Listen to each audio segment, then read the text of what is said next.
বিমানের যে employee shortage আছে সেগুলিকে পূরণ করে বিমানের সার্ভিস জনগণের স্বার্থে যাতে আমরা ইউজ করতে পারি এই ধরনের কাজ করার জন্য কিছু নির্দেশনা দিলেন এবং এর সঙ্গে আমাদের যাতে জনসাধারণের দুর্ভোগ কমে সেই জন্য আমরা ইতিমধ্যেই আগে একটি গেট ছিল মাত্র বেরোনোর জন্য যাত্রীদের সেই 8টি বেল্টের লোক একটা গেট দিয়ে বেরোতো, স্ক্যানার মেশিন একটা ছিল।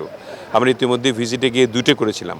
তিনি আমাদেরকে বললেন যে প্রয়োজনে 3টা করে দেন যাতে জনদুর্ভোগ পোহাতে না হয়, যাতে আপনি 2-3টা ফ্লাইট আসতে অনেকগুলো ভিড় হয়, সেই ভিড়ের মধ্যে খুব তাড়াতাড়ি যাতে লাগেজ নিয়ে আমাদের জনগণগুলি সুন্দরভাবে তাড়াতাড়ি বেরোতে পারে, মানে বিদেশের মতো আস্তে আস্তে ঠিক করার জন্য তিনি নির্দেশ দেন। আমরা এটা মন্ত্রণালয় থেকে আমরা চেষ্টা করছি যে বিমানের বোর্ডকে চেঞ্জ করা, তারপরে আপনার বিমানের বাইরে থেকে যাতে সিইও হায়ার করে সুন্দর করে বাইরের আদলে আমরা কিছু করতে পারি, জনসেবায় যাতে ক্লিননেসটা থাকে এবং বাইরের এয়ারক্রাফটের সঙ্গে কম্পিটিশন করে যাতে আমরা চলতে পারি।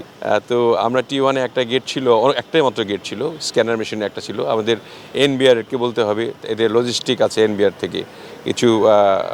আরেকটা যে করেছি কাস্টমসের লুক লাগবে, স্ক্যানার মেশিন লাগবে, সেই জন্য আমরা যত দ্রুত সম্ভব আমরা এনবিআরকে বলবো একটা স্ক্যানার মেশিন সহ জনবল দেওয়ার জন্য। আমরা পরিকল্পনা রয়েছে ইতিমধ্যে, যেগুলি আমরা 4টা রুটও ইতিমধ্যে চালু করেছি। আপনারা জানেন যে আজ পর্যন্ত চলছে 4টা, জেদ্দা, মদিনা, আমাদের রিয়াদ এবং মাস্কাট। আমরা এখন আজকে থট দিচ্ছি যে আমরা দুবাইতে আমরা চালু করতে পারি কিনা আপাতত, কারণ যুদ্ধ পরিস্থিতি তো আমাদের হাতে না, নিশ্চয়ই আপনারা বুঝেন আর কি, কিন্তু রিস্ক ফ্যাক্টর তো রয়েছে। রিস্ক ফ্যাক্টরগুলি চিন্তা ভাবনা করে ওই দিকের যে আমাদের খবরাদিগুলি নিয়ে তারপরে আমাদের কাজগুলি করতে হবে। তো আমরা এগুলি নিয়ে রেগুলারই বসছি আমরা আর কি।